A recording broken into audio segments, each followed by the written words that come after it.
너희 말할 것은 죄를 미혹된 길에서 돌아서게 하는 자가 그의 영혼을 삶에서 구원할 것이며 허다한 죄를 덮을 것입니다.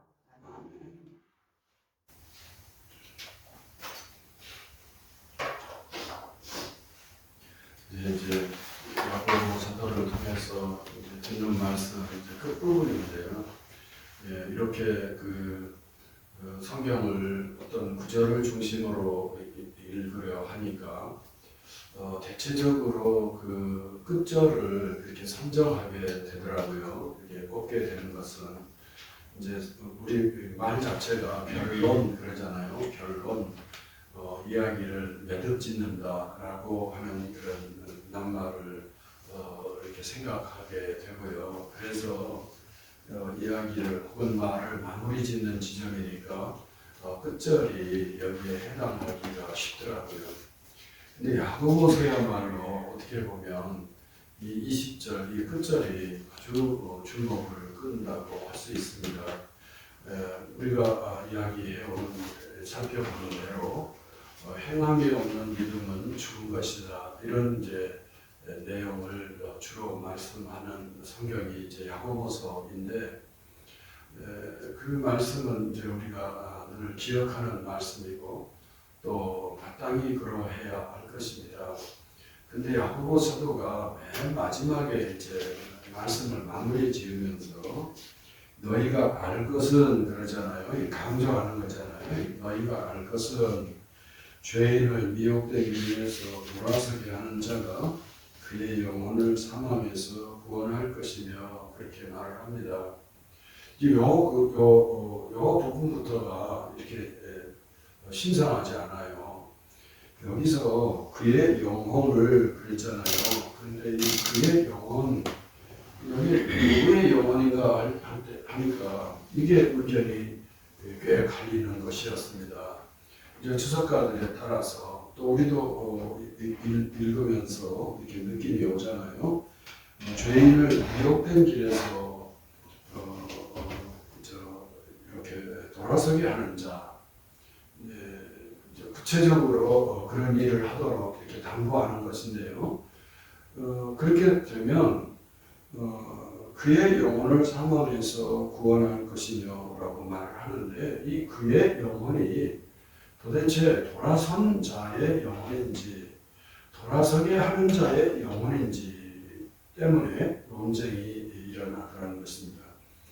이 앞부분은 그래도요 조금 바로 앞에 있는 말씀과 연결이 되기 때문에 돌아선 자의 영혼인 것처럼 이렇게 더 느낌이 와요. 그런데 그 다음 허다한 죄를 덮을 것이니라 이렇게 말을 합니다.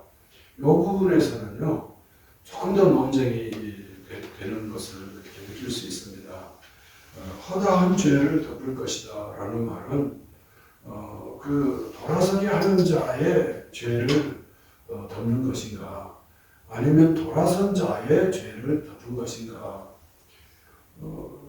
그 성경을 연구한다는 사람들은 시간이 많이 남는 사람들인가 뭘 이걸 가지고 그렇게 논쟁을 벌이겠는가 이렇게 언론도 생각이 드실지 모르겠습니다. 그런데요, 문법적으로는요, 실제로 이게 불분명하게 되어 있다는 점 때문입니다. 그분들이 시간만 나서 이거 가지고 논쟁을 벌이겠습니까? 근데 문법적으로 이걸 둘 다가 가능하다는 것 때문입니다. 돌아선 죄에 빠져 있는 자를 이렇게 돌아서게 하는 일을 권장하는 건데요. 만약 그 사람이 그렇게 권해서 이 사람이 돌아서게 되면 이렇게 권하는 내가 죄가 덮여진다는 것인지 아니면 돌아선 사람이 지고 있었던 그 죄의 짐을 덜게 되는 것인지 여기에 대한 사도의 그 태도가 불분명하기 때문에 즉 말이 이렇게 불분명하기 때문에 이에 대한 논쟁이 벌어진다는 것입니다. 그리고 가만히 헤아려 보면요, 둘 다가 가능할 것 같아요. 정말 누군가가 죄의 길에 가고 있다면 그 사람을 적극적으로 권고해서 한두 마디 해서 될 일이 아닐 거 아닙니까? 그러면 온 정성을 다해서 당신 그렇게 가면 살면 아니 됩니다. 이 말을 자꾸 감당해서 여러 가지 방식으로 감당해서 그 사람이 돌아서게 된다면 이 말하는 내가 언제나 내가 허물이 없는 것은 아니지 않습니까? 나도 사람인지라 허물이 있게 되는데 그 허물이 덮여지는 것이다.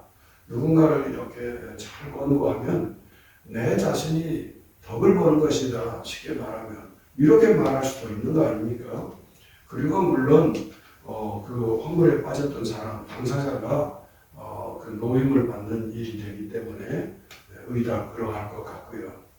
그래서 그 문법 학자들에 따라서 이쪽을 지지하거나 저쪽을 지지하거나 해서 정말 야고보서에서 문법적으로 크게 논란이 될 만한 부분은 없는 것 같습니다. 그런데 이 부분은 꽤 많은 분들이 논란에 참여해서 자기 주장을 이렇게 펼치는 경우입니다.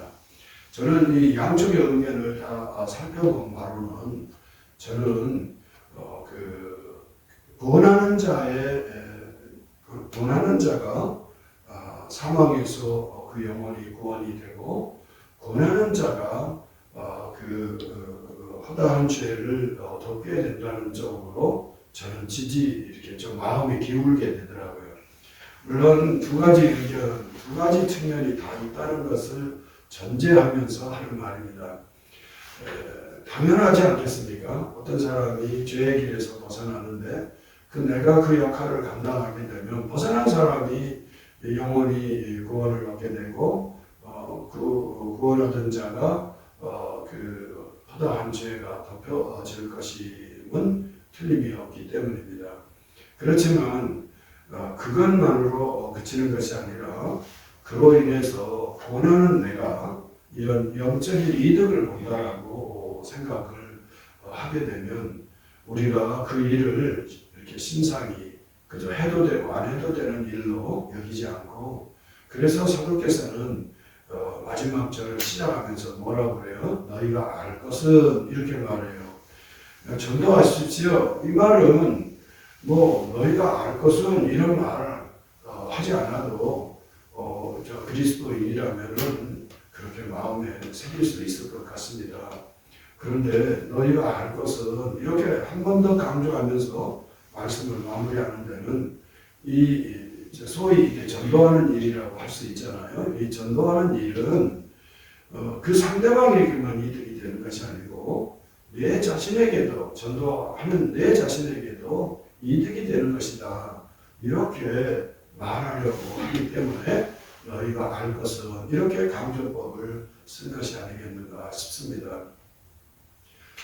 우리 그리스도인이 이렇게 꼭 기억해야 할 일을 우리 야고보 사도를 통해서 어떻게 되는데 그 내용은 그 부분에서 우리가 이것을 유념함으로써 우리가 그런 얻게 되는 신앙적 유익을 이렇게 강조함으로써 마무리하고 있다는 점, 이것은 아주 중요한 부분이라고 할 수가 있겠습니다. 초기 기독교인들은 최근에 제가 그런 연구를 주로 한 두 분의 그 의견들을 이렇게 들으면서 깜짝 놀랐습니다. 초대교회 교인들하고 오늘날 우리들하고 아주 구별되는 면이 있다 생각을 하는데요. 그 연구자들에 의하면 우리는요 입에 달고 살아요. 뭘 전도하라, 전도하자 이런 것입니다. 그런데 초대교회 교우들은 근 300여 년 정도, 왜냐하면 300년이 지나서 기독교는 로마의 이제 국교로 인정이 되기 때문입니다. 그때까지 기독교는 오해를 받으면서 때로는 어마어마한 박해를 받으면서 그렇게 이제 긴 세월을 이어갔다고 할 수 있는데 그 긴 시간 동안 전도하라는 말을 거의 문서로 확인할 수가 없다는 거예요. 그러니까 얼마나 다릅니까? 우리는 교회에 첫 발을 들여놓으면 전도합시다, 전도해라, 이런 식의 말을 수없이 듣는 건데요. 초대교회는 300여 년 동안 많은 문서가 그 밖에 속에서도 남겨졌을 거 아닙니까? 그런데 역사학자들이 그 문서들을 이렇게 확인하면 할수록 전도하라는 말이 없는 거예요. 그런데 오늘 우리들하고 다른 것이 있는데 그건 뭔가 하니까요. 인내하라, 견뎌라, 또는 이렇게 사랑하라, 이런 말은 곳곳에 그 기록으로 남겨져 있더라는 것입니다. 그러니까 초기 기독교인들은요, 오늘 우리처럼 그렇게 전도하라는 구호에 매몰되지 않았고요, 몸으로 살아가는 거였다는 겁니다. 몸으로 살아가는데 상대방이 어떤 반응을 보이느냐에 따라서 또 우리도 반응하게 되겠잖아요. 우리를 미워하면 우리도 미워할 수밖에 없어요. 그게 인간이에요. 그런데 상대방이 우리를 미워하면, 우리를 오해하면, 우리를 박해하면 견뎌라, 이렇게 하시고요. 그런 의미에서 복음서에서 가장 중요한 말씀을 산상설교, 주님께서 말씀하신 마태복음 5장에서 7장에 담겨져 있는 말씀을 가장 중요시 하더라는 거예요. 거기 보면 대표적으로 떠오르는 게 그러잖아요. 누가 내 뺨을 치거든, 내 오른뺨을 이렇게 오른뺨을 치거든 내 다른 뺨을 내라, 호리를 가자 하면 심리를 가라, 이런 말씀들 있잖아요. 근데 이 말씀을 그들은 문자 그대로 지키려고 했다는 거예요. 근데 문자 그대로 지키려면 어떻게 하겠어요? 내 뺨을 치는데 다른 쪽 뺨을 낼 수가 없잖아요, 사람은. 그런데 그러려면 견뎌라, 혹은 참으라, 이게 전제돼야 그 일을 할 수 있겠잖아요. 이런 식의 삶을 그들이 100년도 아니고 200년도 아니고 300년 동안 살았다는 거예요. 전도라는 말은 고요, 아예 잊어버리더라는 거예요. 그래서 그 연구자들은 거의 한결같이 하는 말인데요. 초대교회의 성도의 삶으로 우리가 돌아가지 않으면 우리가 전도할 수 없다. 한국 상황에서는 특히 요 근래 그러한 것 같습니다. 저부터도 무슨 반응을 하게 되기 쉬운데 그 반응을 속으로 삭히면서 주님의 말씀을 꼭 붙드는 거예요. 오늘 야고보 사도를 보십시오. 너희가 알 것은 그렇게 말씀합니다. 쉬운 말로 전도하십시오. 그러면 내 영혼이 구원을 얻습니다. 이러기 쉽잖아요. 그렇게 말할 것 같아요, 우리식으로. 오늘 우리들의 정서로 말하면. 그런데 그렇게 말하지 않고요. 누군가가 죄에 빠져 있다면 그 사람을 권고하라는 것입니다. 그렇게 하면 그 사람이 그 죄에서 벗어나게 되고 허다한 죄도 그가 덮여질 거라는 거예요. 그런데 그로 인해서 내가 얻는 영적 유익이 있다는 거예요.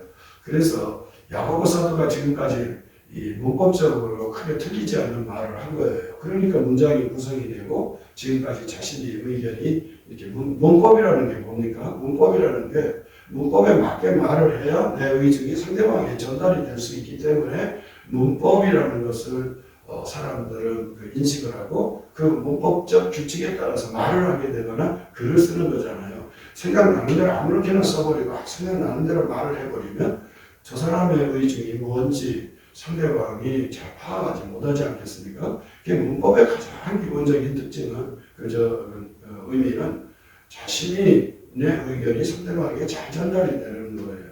그런데 하필이면 요 끝자리에 와가지고 그 문법적 규칙을 어겨버리는 거예요.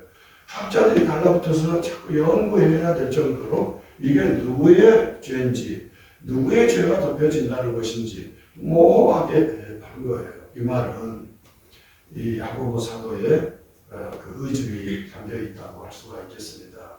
힘들 거라는 거예요. 누군가를 이렇게 미혹된 길에서 돌아서게 하는 일은 쉬운 일이 아니라는 걸 자신이 아는 거예요. 그런데 그렇게 하면 너에게도 유익이 있다. 이렇게 권고함으로써 그 초대교회 교우들은 전도하는 방식을 이렇게 몸으로 하는, 말로나 문서로 하거나 영상으로 하는 게 아니라 몸으로 하는 그런 시절의 그리스도인들이라는 것을 염두에 둔다면 오늘 20절의 이 말씀은 상당히 주목해야 할, 얼른 생각하면 이 끝절의 말씀 특별할 것 없지 않은가 이렇게 생각하기 쉬운데요.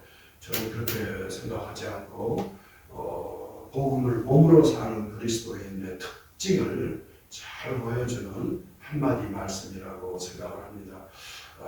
너한테도 유익이 있으니 유혹된 길에 있는 이들을 이렇게 그 길에서 벗어나도록 돕는 일을 꾸준히 잘 감당하거라. 너도 사람이지 않니? 사람이니까 너에게도 흠이 없지 않지 않는가? 그 흠을 덮을 수 있는 길은 내가 그 이웃을 그 길에서 돌아서도록 꾸준히 설득하고 온갖 방식을, 저는 이 지점에 이르게 되면 어느 분의 감정이 있다고 생각나곤 하는데요. 한 사람의 교인을 이렇게 만들기 위해서 그는 수없이 김치를 담갔다 그런 말을 들은 적이 있습니다.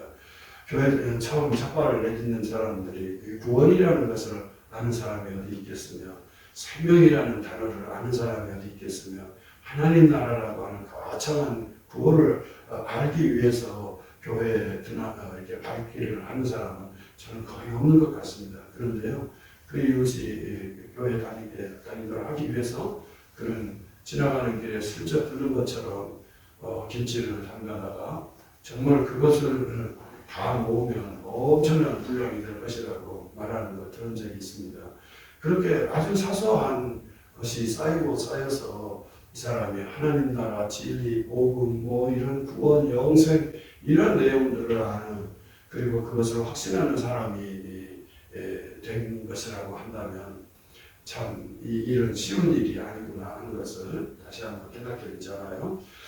오늘 야고보서를 통해서 복음은 온몸으로 삶으로 감당하는 것임을 일깨움을 받아서 참 고마운 감사한 말씀이라고 하겠습니다. 야고보서를 사랑하면서 우리도 복음을 삶으로 살아드리는 그런 성도가 되었으면 좋겠습니다.